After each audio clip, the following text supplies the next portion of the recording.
नमस्ते बच्चों। आज हम आपका 10वां पाठ पढ़ेंगे दो कलाकार, जिसकी कवयित्री हैं मनु भंडारी। पहले मैं मनु भंडारी का परिचय आपको बताती हूँ। जो विशेष बात है जिसे लिखने में आपको परीक्षा में अंक मिलेंगे मैं वही बताऊँगी, उससे विशेष नहीं। किसी भी लेखक का परिचय जब आप लिखेंगे तो सबसे पहले उसका काल, उसकी रचनाएं, उसकी भाषा, ये तीन रचनाओं में किन्हीं दो रचनाओं का नाम अवश्य दीजिएगा, भाषा और वो किस काल के कवि हैं। इसके अतिरिक्त अगर उन्हें कोई पुरस्कार मिला है तो आप वो भी शामिल कर सकते हैं। तो मनु भंडारी का परिचय मैं बताऊंगी। ये आधुनिक काल की रचनाकार हैं। ये नारी जीवन तथा नारी मन की कुशल चित्रकार हैं। इनकी रचनाएं मैं हार गई, तीन निगाहों की एक तस्वीर, यही सच है आदि। भाषा, इनकी भाषा सहज और सरल है। ये रहा आपका रचनाकार परिचय। अब हम पाठ की शुरुआत करेंगे।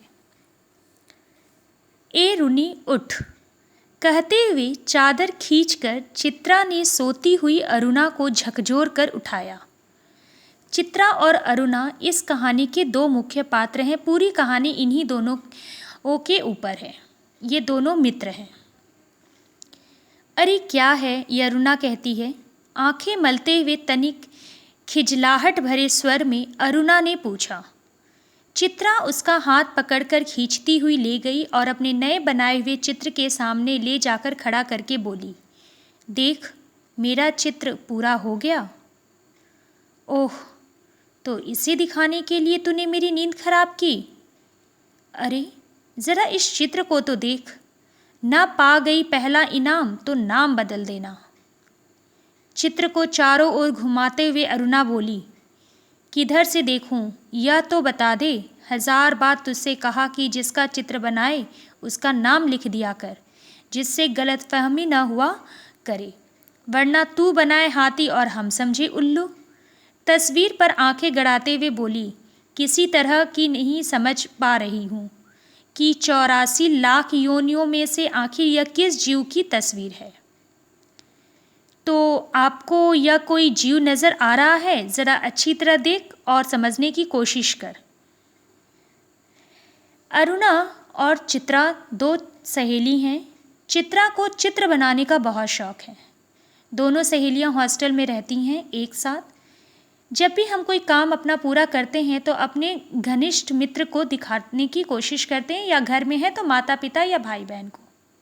चित्रा ने एक चित्र बनाई थी और वो चित्र पूरा हो गया था, जिसकी खुशी वह अपने दोस्त अरुणा के सामने जाहिर कर रही है। और अरुणा जो कि सोई हुई है उसे ज़बरदस्ती उठाती है और कहती है कि देखो मेरा चित्र कैसा है। यह चित्र इतना सुंदर है कि मुझे पहला पुरस्कार अर्थात फर्स्ट प्राइज़ मिलेगा। अरुणा उस चित्र को देखती है पर उसे समझ नहीं आता कि यह चित्र है किसका। वह चारों तरफ घुमाती है पर उसके पल्ले कुछ नहीं पड़ता।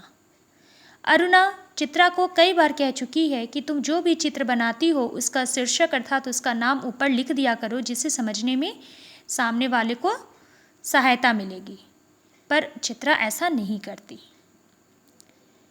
अब आगे देखिए। अरे यह क्या, इसमें तो सड़क, आदमी, ट्राम, बस, मोटर, मकान सब एक दूसरे पर चढ़ रहे हैं, मानो सबकी खिचड़ी पकाकर रख दी हो। क्या घनचक्कर बनाया है। यह कहकर अरुणा ने चित्र रख दिया।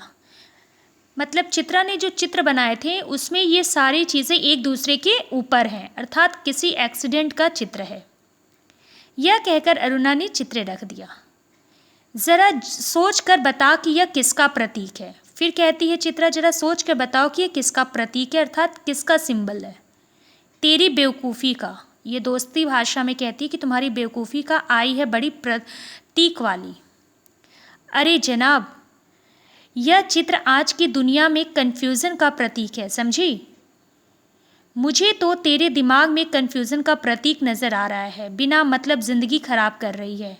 और अरुणा मुँह धोने के लिए बाहर चली गई। यहीं तक। अगले वीडियो में हम अगला पढ़ेंगे। अंत में यही होता है कि यह कन्फ्यूज़न लोग इस कन्फ्यूज़न में ही जो इस दुनिया के लोग जीते हैं, उसी के ऊपर नचित्रा ने चित्र बनाया था। आगे हम अगली वीडियो में पढ़ेंगे। धन्यवाद।